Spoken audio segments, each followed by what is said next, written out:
अस्सलाम वालेकुम। इस वीडियो में हम बात करेंगे प्लानिंग के बारे में। जैसे कि हमने पिछले लेक्चर नंबर 2 में प्लानिंग, राइटिंग और ड्राफ्टिंग और रिव्यूइंग या रिवाइजिंग के बारे में एक जनरल डिस्कशन की थी। उसके बारे में एक जनरल आइडिया लिया था। अगर आपने वो लेक्चर अभी तक नहीं देखा तो पहले उसको देखें, फिर लेक्चर नंबर 3 पे आइएगा। आज के लेक्चर 3 में हम बात करने वाले हैं प्लानिंग में, जो कि आईकैप स्टडी टेक्स्ट की बात होगी। पिछले वाला जो लेक्चर था वो हमने एक डॉक्यूमेंट यूज़ किया था गूगल से ही उठा के जनरल डिस्कशन के लिए, लेकिन आज हम आईकैप स्टडी टेक्स्ट की लाइंस को ही डिस्कस करेंगे। तो फर्स्ट ऑफ ऑल हम बात कर लेते हैं प्लानिंग की, कि प्लानिंग में क्या-क्या चीज़ें आ जाती हैं। जो इसमें मेजर डिस्कशन दी गई है पर्पस वगैरह की, ऑडियंस वगैरह की, तो वो भी हम देखेंगे। लेकिन फर्स्ट ऑफ ऑल हम चलते हैं अपने प्लानिंग की तरफ। प्लानिंग क्या होता है? देखें, जैसे कि कल जनरल डिस्कशन में भी मैंने आपको बताया था कि ये आपके बेसिक आइडियाज़ ही होते हैं। आप जो चीज़ ऑडियंस को बताना चाहते हैं ये रिटन कम्युनिकेशन के थ्रू, तो वो किस चीज़ के अबाउट है, वो क्यों है, क्या है, वो कैसे आप करेंगे, ये सारी चीज़ें आपकी प्लानिंग में शामिल होती हैं।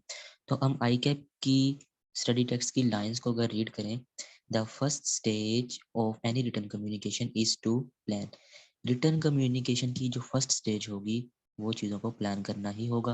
एंड हैव क्लैरिटी, मैंने फिर कहा था, एंड हैव क्लैरिटी वाई, क्यों कर रहे हो, व्हाट, क्या चीज़ें हैं जो आप प्लानिंग में ला रहे हो, एंड हाउ, आप इसको कैसे करेंगे। शेयर्ड विया रिटन कम्युनिकेशन, जब आप रिटन कम्युनिकेशन के थ्रू शेयर कर रहे होंगे।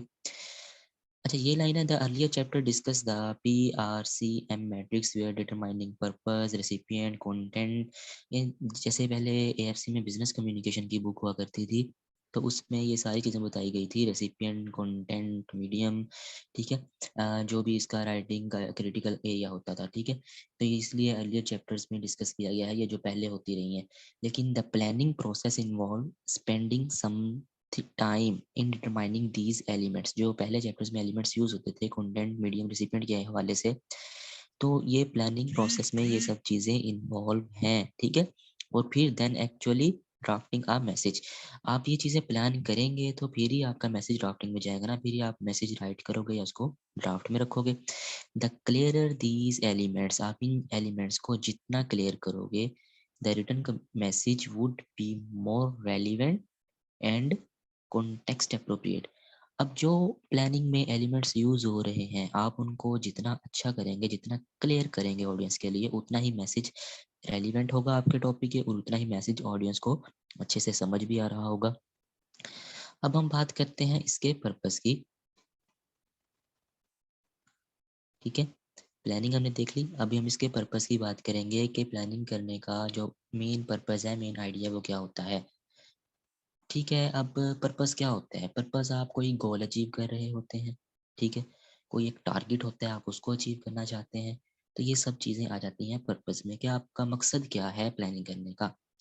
तो हम इसको रीड करते हैं। Definite purpose and goals usually drive business correspondence. Business और बिजनेस की एक्टिविटीज़, ठीक है, जो कि आप पर्पस और आपके गोल्स होते हैं, आप उनके थ्रू चला रहे होते हैं ना। अब आपने कोई भी चीज़ करनी है, ठीक है, उसके लिए आपका एक माइंड सेट होता है, आपके गोल्स होते हैं, टारगेट्स होते हैं। जैसे आप CA करने आए हैं, अब आपका टारगेट है पहले PRC लेवल को निकालना है, ठीक है, फिर ही आप उससे आगे मूव कर सकते हैं ना कैप लेवल के लिए। तो ये चीज़ें आपका पर्पस है। आपकी प्लानिंग क्या है, कि आप पहले से प्लानिंग करके आए हैं कि हाँ, मैंने इसे ये करना है, ये कैसे होगा, इसकी कितनी फीसेस होंगी, कौन से कॉलेज अच्छे होंगे जहाँ से मैंने पढ़ना है। तो ये सारी आपकी प्लानिंग में शामिल है। तो इसका मकसद क्या है प्लानिंग का, कि आप कुछ हासिल करना चाहते हैं। आप एक CA का सर्टिफिकेट, यानी इसकी एक कंप्लीट एजुकेशन करना चाहते हैं। Knowing why writing in business is required, ये जानते हुए कि ये जो राइटिंग है ये बिजनेस में क्यों ज़रूरी है। हेल्प्स डायरेक्ट द कंटेंट, ठीक है। रिटन कम्युनिकेशन विल ऑलवेज है at least one primary objective. कोई भी रिटन कम्युनिकेशन होगी उसका एट लीस्ट एक प्राइमरी ऑब्जेक्टिव लाजमी होता है।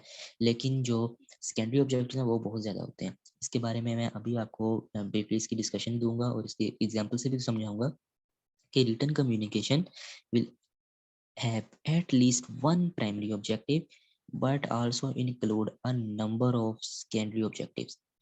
प्राइमरी ऑब्जेक्टिव एक ही होता है, लेकिन इसके साथ साथ उसके बहुत सारे सेकेंडरी ऑब्जेक्टिव्स भी होते हैं।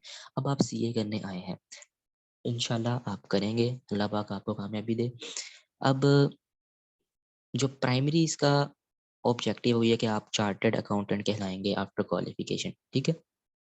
अब सेकेंडरी ऑब्जेक्टिव्स क्या हैं? आपके पास जॉब अपॉर्चुनिटीज होंगी, आप डिफरेंट फर्म्स में ऑडिट कर रहे होंगे, या किसी आप टैक्स डिपार्टमेंट में होंगे, एफबीआर में होंगे, ठीक है। तो ये चीज़ें हैं आपकी सेकेंडरी ऑब्जेक्टिव हैं, इनका भी आपको नॉलेज हासिल हो जाएगा। आप इसमें लॉज को पढ़ेंगे काफ़ी सारे आपको, जैसे बिजनेस लॉ में, कंपनी लॉ में आप लॉज के बारे में पढ़ेंगे, कंपनीज के बारे में पढ़ेंगे, तो बिजनेस मैनेजमेंट के हवाले से पढ़ेंगे। तो ये काफ़ी सारी चीज़ें अकाउंटेंट्स की, अकाउंटेंट फाइनेंस जब पढ़ेंगे उसकी फील्ड में आप जा सकते हैं। तो आपके पास काफ़ी सारे सेकेंडरी ऑब्जेक्टिव्स भी हैं, ठीक है। ये बात थी। उसके बाद जी हम देखें, अ मैसेज कैन केयरफुली, ये रिमूव कर दूं, ठीक है। A message can be carefully planned by way of knowing it's purpose और bye considering the following.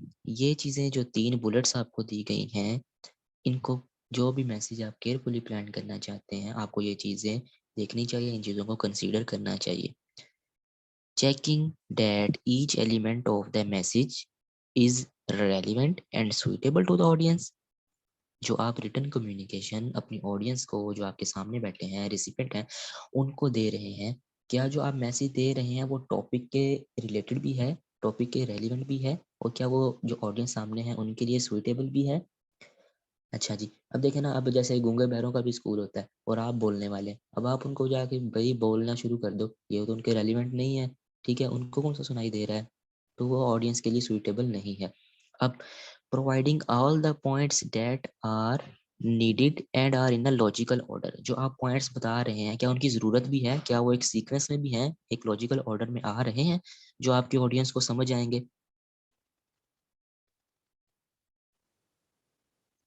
And third point में वो बात कर रहा है, reviewing to make sure message is complete and achieve its objectives.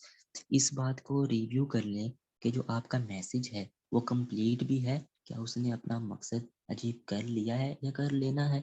ये 3 बातें, ये जो 3 बुलेट्स आपको दिखाई गई हैं, ठीक है, ये वाली 1, 2 एंड 3, ये 3 बुलेट्स आपको अच्छे से पता होनी चाहिए कि आपका एक मैसेज केयरफुली जो प्लान है वो अपना पर्पस कैसे हासिल कर सकता है। तो ये कंसीडर द फॉलोइंग मीन्स, इन चीज़ों को कंसीडर करना लाजमी होना चाहिए, आपको पता होना चाहिए कि पर्पस क्या है। फर्स्ट बुलेट में क्या बताया गया कि मैसेज रेलिवेंट हो और ऑडियंस के लिए सूटेबल हो। सेकंड में ऑल पॉइंट्स जो हैं वो एक लॉजिकल ऑर्डर में हो। थर्ड में आपका मैसेज कंप्लीट हो और वो अपना मकसद अचीव कर रहा हो। अब इसको हम एक एग्जाम्पल के थ्रू देख लेते हैं। फर्स्ट ऑफ ऑल, जो पहली एग्जाम्पल है, यहाँ पे 2 एग्जाम्पल्स दी गई हैं, एक मैं करवाऊंगा, एक आप खुद करेंगे। अगर आपको जो मसला होगा मुझे कमेंट सेशन में बता देंगे, ठीक है। तो जो फर्स्ट है वो है कम्युनिकेटिंग विद कोलीग्स। अपने कोलीग्स के साथ, जहाँ पे आप किसी ऑफिस में काम कर रहे हैं, उनके साथ कम्युनिकेट कैसे करना होगा, क्या क्या चीज़ें होंगी। वो लिखता है, there are numerous reasons why work colleagues communicate with each other. Colleagues एक दूसरे के साथ बात क्यों करते हैं, काफ़ी सारी रीजंस हो सकती हैं, सच एज फॉर एन्जॉयमेंट, कोई पार्टी वगैरह है आपके ऑफिस में। अब जैसे फर्म्स होती हैं, आप सीए इंटर के बाद, कैफ लेवल के बाद फर्म्स ज्वाइन करते हैं आर्टिकलशिप के लिए, तो सिर्फ वहीं काम, वहाँ पे काम ही नहीं होता, इंजॉयमेंट के लिए भी कोई ना कोई चीज़ें होती हैं, इवेंट्स होते रहते हैं। फॉर इंजॉयमेंट आप इनसे, कोलीग से कम्युनिकेट कर सकते हैं, ठीक है, इंजॉयमेंट के लिए। और to ascertain if ideas are understood and valued. अब एसरटेन क्या होता है? एसरटेन होता है, एसरटेन होता है वर्कआउट, किसी चीज़ को आप डिस्कवर कर रहे हैं, श्योर अबाउट समथिंग, ठीक है, ऐसी चीज़ें। इफ़ आइडियाज़ आर अंडरस्टूड, जब आइडियाज़ आपको समझ आ रहे हों और वो वैल्यूएबल हों। To share and obtain information, आप उनके साथ इंफॉर्मेशन शेयर करते हैं, काम के हवाले से, पर्सनली, या उनकी इंफॉर्मेशन हासिल करते हैं। टू डीमोन्स्ट्रेट कॉम्पिटेंस एंड ट्रस्ट, ठीक है, अगर आप को किसी कोलीग पर भरोसा है, एतबार है, यकीन है, आप उसको अपनी चीज़ें बताते हैं, उसको ज़ाहिर करवाते हैं सब कुछ, वो भी आपसे करवा रहा होता है। तो इस तरह से कोलीग्स जो हैं वो आपस में कम्युनिकेट करते हैं। टू शो रिस्पेक्ट, वो एक-दूसरे की रिस्पेक्ट करते हैं, रिस्पेक्ट करके दिखाते हैं एंड बिल्ड रैपॉर, अपनी शोहरत वगैरह बनाते हैं। जैसे कहते हैं ना कि यार तुमने बात करके मेरे दिल में अपनी जगह बना ली। इसी तरह से एक-दूसरे की रिस्पेक्ट करते हैं, अपने दिल में जगह बनाते हैं। ठीक है, तो ये एक हमने एग्ज़ाम्पल देखी जिसमें हमने डिस्कस किया कि जो कोलीग्स हैं वो किस तरह से कम्युनिकेट कर रहे होते हैं। अब हम चलते हैं नेक्स्ट, एक ये जो एग्ज़ाम्पल है एडवर्टाइज़िंग चॉकलेट बार। ठीक है, ये आपने खुद पढ़नी है, बिल्कुल ईज़ी है। अगर समझ ना आए तो आप मुझसे कमेंट सेशन में पूछ लेना। अच्छा, नेक्स्ट चलते हैं अपने ऑडियंस की तरफ। पहले हमने बात की थी प्लानिंग का ही ये पार्ट है, प्लानिंग के ही पार्ट चल रहे हैं। प्लानिंग में हम पहले बात करके आए हैं पर्पस क्या होना चाहिए। फिर हमने देखा कि अभी जो आपकी है क्या कहते हैं, ऊपर हम बात करके आए अभी पर्पस के बारे में बात की है, और अब हम बात करेंगे इसके ऑडियंस के बारे में। ठीक है, ऑडियंस क्या होता है? ऑडियंस होती है जो आपकी बात सुन रही होती है। अगर आप एक सेंडर हैं, एक रिसीवर होता है, ठीक है। कम्युनिकेशन में हमेशा दो ही होते हैं ना, दो बंदों का होना लाजमी है। जैसे एक क्या कहते हैं सेंडर आप होते हैं, एक रिसीवर है जो आपकी बात सुन रहे हैं। तो रिसीवर से रेसिपिएंट को ही आप ऑडियंस के तौर पर ले रहे होते हैं। Audience means target recipients of the message. ठीक है, जिनको आप अपना मैसेज पहुंचा रहे होते हैं, दे रहे होते हैं, ऑडियंस को, रेसिपिएंट्स को, रिसीवर्स को टारगेट कर रहे होते हो। अब ज़रूरी नहीं है सारे जो सामने रेसिपिएंट्स रिसीवर बैठे हैं वो एक ही किस्म के होंगे, उनकी प्रोफाइल एक ही तरह की होगी, नहीं। रेसिपिएंट प्रोफाइल में इन्फ्लुएंस द स्ट्रक्चर, वो जो आप बात कर रहे हैं उसके स्ट्रक्चर पे भी जा सकती है, या उसकी लैंग्वेज के हवाले से भी कोई देख रहा होगा, या कंटेंट है जो आपके रिटन कम्युनिकेशन का उसको भी देख रहा होगा। ठीक है, this is because relationship between sender and recipient would determine the overall approach of the message. अब देखें ना, कुछ जो रिसीवर जो रिसिपिएंट हैं वो मैसेज के स्ट्रक्चर को देख रहे होंगे, कुछ लैंग्वेज को देख रहे होंगे, कुछ आपके कंटेंट जो आपने उसमें यूज़ किया है, जो इन्फॉर्मेशन आप कलेक्ट करके लाए हैं ऑडियंस के सामने, उसको जज कर रहे होंगे। तो इस तरह से सेंडर और रिसीवर का एक रिलेशनशिप होता है जिसके डिटरमाइन होने से आपका जो एक कंप्लीट मैसेज है उसकी ओवरऑल अप्रोच हासिल हो जाती है। In doing so consider,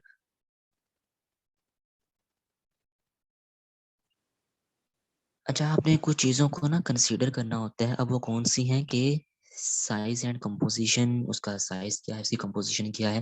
home the message is for one person, जो आपका मैसेज है वो एक पर्सन के लिए है, एक टीम के लिए है, ऑल कस्टमर्स के लिए है, या इंटरनेशनल पार्टनर्स के लिए है। लेवल ऑफ अंडरस्टैंडिंग कैसी होनी चाहिए, जो आपने ऑडियंस को टारगेट किया हुआ है वो ग्रुप ऑफ साइंटिस्ट है, या जो कोई पहले के लोग हैं, या कुछ डेमोग्राफिक ग्रुप के हैं, या किस ग्रुप से उनका ताल्लुक है। ठीक है, नेक्स्ट मूव करते हैं कि इसमें और क्या क्या चीज़ें हैं। तो अगर देखा जाए ऑडियंस में size and composition, level and understanding, expectations and response. ठीक है, एक्सपेक्टेशंस एंड रिस्पॉन्स को भी हम इसमें देख रहे होते हैं। अब एक्सपेक्टेशन और एक्सपेक्टेशन जो आपकी उम्मीदें हैं, या आपका जो रिस्पॉन्स है, जो आपका जवाब है, कैसे। Would the message generate an action, आपका जो मैसेज है वो एक्शन जनरेट कर रहा है। व्हेन शेयर्ड विद डिटेल, जब आप उसे डिटेल शेयर करते हैं या सिंपल रिक्वेस्ट कर रहे होते हैं। उसके बाद जी आपका जो रिलेशनशिप है,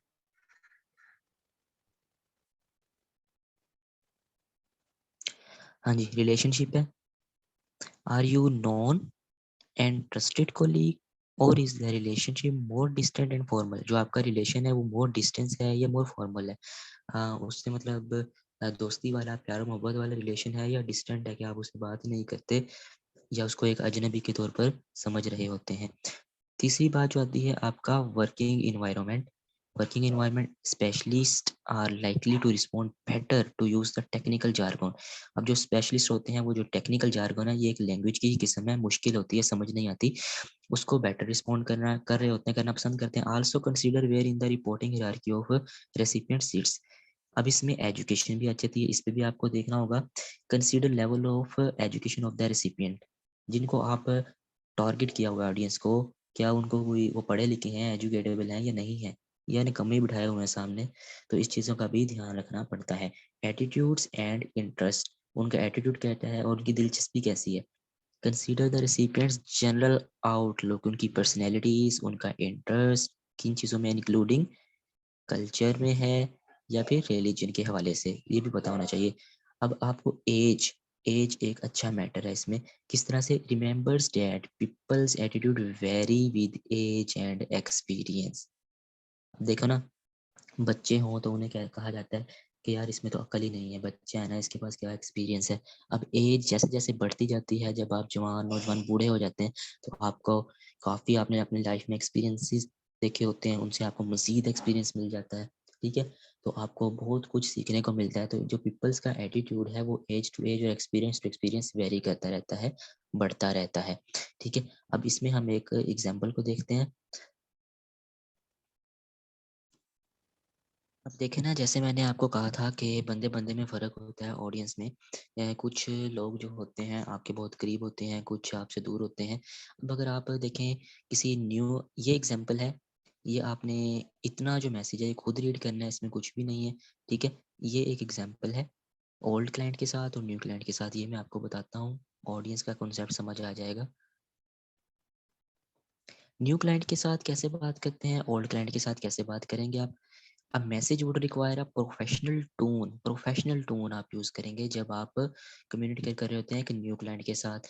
लेकिन जिससे आप करते ही रहते हैं बातें, यानी अननोन क्लाइंट जिसे आप जानते हैं, तो आप उसे एक इनफॉर्मल टोन में बात कर रहे होते हैं। ठीक है, अब देखें इसमें फ़र्क देखना। अब जो न्यू क्लाइंट है, यहाँ पर आपने यूज़ करनी है प्रोफेशनल टोन। प्रोफेशनल टोन, जिस तरह आप बिजनेस करते हैं, या आप एक शॉपकीपर हैं, आपके पास एक ग्राहक आता है, तो आप उसे कैसे बात, आप उसको जानते नहीं हैं लेकिन बाहर से आया है, तो आप उसे कैसे बात कर रहे होते हैं एक न्यू क्लाइंट के साथ, बड़े प्यार और मोहब्बत से आप डायरेक्ट सीधी बात कर रहे होते हैं। The information you requested regarding our product is enclosed for your reference. The product you are interested in is available within your region, आपके region में वो है, with complete after sale service. Our customer service representative will be in touch with you over a week or your assistance. Thank you for choosing us as your supplier. Sincerely, Sami Babar. अब देखिए ना, उसने सीधी ही बात कर दी कि dear mister नुईद, जो आप information हमारे प्रोडक्ट के बारे में लेना चाह रहे थे, वो आपके रीजन में अवेलेबल है और आपको आफ्टर सेल सर्विसेज वो कंप्लीट करके दी जाएंगी। और जो आवर कस्टमर, जो हमारा नुमाइंदा है इस प्रोडक्ट के हवाले से, वो आपसे थोड़ी ही देर में या एक वीक में बात करेगा। ठीक है, आप, शुक्रिया आपने हमारी सर्विस को चूज़ किया। ये तो आप न्यू क्लाइंट से एक सीधी सीधी बात करने का तरीका हो गया। अब एक ओल्ड क्लाइंट है जिससे आपकी बात होती रहती है, यहाँ पे आप कहते हैं dear Ghani, hope you are in good health. उससे बड़े प्यार मोहब्बत से बात करते हैं ना, उसकी सेहत पूछते हैं, चाय शाय पूछते हैं उससे। I have just share the information you requested earlier, मैंने अभी अभी वो इन्फॉर्मेशन दी है जो आपने मुझसे पहले एक रिक्वेस्ट की थी। ठीक है, I hope this will suffice for the service you are interested in, जो आपने हमारी सर्विसेज के बारे में पूछा है, आई थिंक जिसमें आप दिलचस्पी रखते हैं वो इस पर पूरा उतरेंगी। Please let us know when you will be available. अब उसने अपने नुमाइंदे को नहीं भेजा, वो खुद कह रहा है जी कि जब आप अवेलेबल हों, I will send our services representative, मैं अपना सेल रिप्रेजेंटेटिव जो है सर्विसेज का, उसको आपके पास भेजूँगा। आप अपना एड्रेस वगैरह दे दें, वो आपको इंस्टॉलेशन, जैसे अब विंडो विंडो उसने, आपका एक दोस्त है, ठीक है, आप एक शॉपकीपर हैं, अब वो आपका दोस्त है, आप उससे कहते हैं यार मैंने ना विंडो करवानी है अपने पीसी की या लैपटॉप की, तो आप, क्योंकि अब आपका जानने वाला है, आप कहेंगे यार मैं अपना एक बंदा आपके घर भेज दूँगा, वो खुद ही इसको इंस्टॉल करके इसका सारा सेटअप करके चला जाएगा। तो सीधी सी बात है ना, ओल्ड क्लाइंट से आप कितने प्यार और मोहब्बत से पेश आ रहे हैं। देखें, अब इसने लिखा feel free to get back for any further queries, कोई और मसला हो तो आप हमारी दुकान पर ही तशरीफ लें। टेक केयर, समी बाबर। तो ऑडियंस का फ़र्क आपको पता चल गया होगा कि जो न्यू क्लाइंट्स हैं उनके साथ कैसे बात करते हैं, जो ओल्ड क्लाइंट्स हैं उनके साथ कैसे बात करते हैं। ठीक है, तो आज का हमारा टॉपिक इतना है, बाकी टॉपिक इंशाल्लाह नेक्स्ट लेक्चर में हम कवर कर रहे होंगे। आज हमने क्या कवर किया, प्लानिंग। प्लानिंग में जो ऑर्डर्स आ जाती हैं पर्पस की और ऑडियंस की, और इसको एग्जांपल्स के थ्रू हमने देखा। होप सो आपको लेक्चर समझ आया होगा। वीडियो पसंद आई है चैनल को सब्सक्राइब कर दें ताकि आपको नेक्स्ट वीडियोस की जो नोटिफिकेशन है वो मिलती रहे। शुक्रिया, अल्लाह हाफिज़।